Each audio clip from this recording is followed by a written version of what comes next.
Hello, my name is Lucas, this is Bit of Lit, and I'm here to talk to you about I Know Why the Caged Bird Sings, written by Maya Angelou. This is an incredible story. It is her first memoir about the early childhood. And Hello, my name is Lucas, this is Bit of Lit, and I'm here to talk to you about I Know Why the Caged Bird Sings, written by Maya Angelou. This is her first memoir about her childhood, and it is an incredible story full of heartache and strength and sorrow and loneliness and incredibly charming moments with her brother. Um, it is a really powerful piece of writing, and I highly recommend it to anybody. If you've read this before, I'd like to know what you think of it. Where to begin with this amazing work?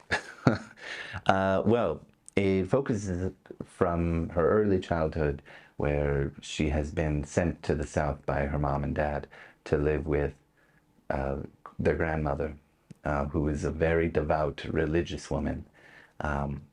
And really, the one of the primary struggles that she has is a feeling of loneliness, probably a feeling of abandonment,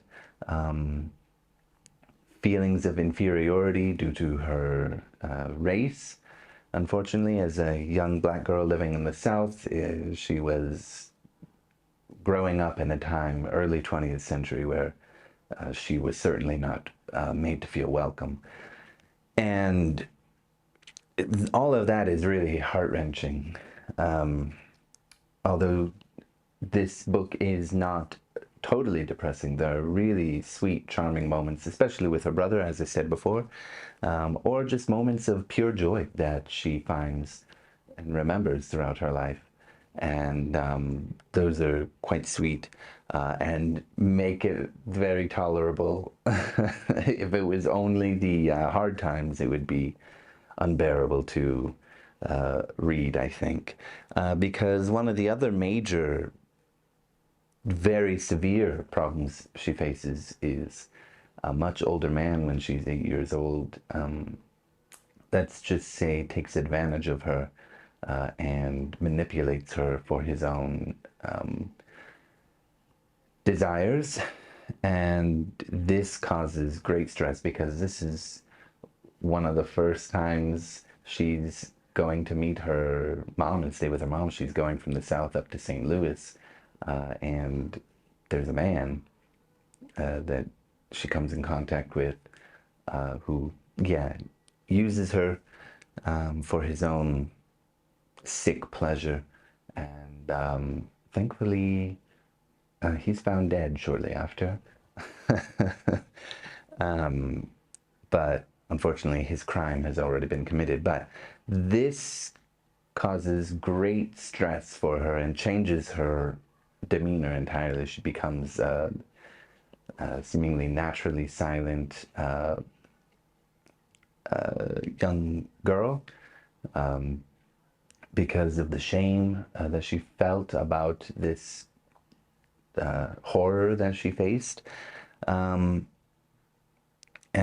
there are also quite funny moments tinged with horrible racism that come later, like when she's struggling with having some rotten teeth and needs to go to the dentist. It's a little bit funny that she points out that all that stealing of candy and soda and all that she was doing at her grandmother's store, the only black woman to do so, have a store in this town. It finally caught up to her, but then she really needs to go to the dentist because it is aggravating her greatly. Grandma tries to call in a favor and is shut down with racism. And she makes up this wild story about when her grandmother goes into the dentist's office and what she said to him, which is quite funny, and I also want to believe is true, but she does reveal what she actually did. Anyway, later in her childhood, she goes to live with mom for a bit, dad for a bit, And she starts blooming into a young woman and has all kinds of desires, and gets herself pregnant, which is also kind of a funny story because she just wanted to kind of like take control of a moment, and take something for herself. And she walks up to some young, handsome man, and says, "Would you like to have sexual intercourse with me?"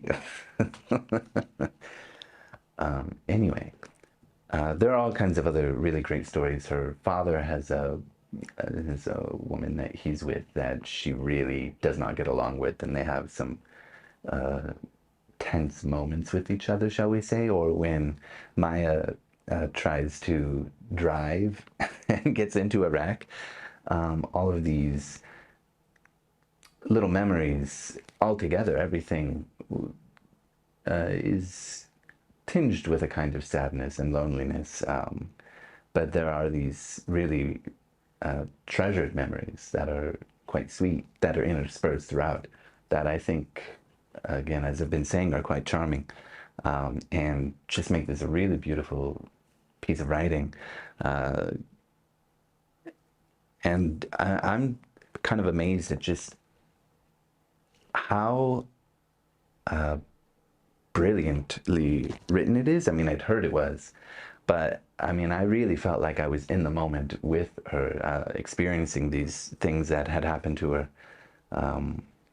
If I felt it kind of on a visceral level. I mean, the writing is really beautiful, and extremely well done, very articulate, and just gorgeous. Anyway, wonderful book. I want to know what you think. Please let me know.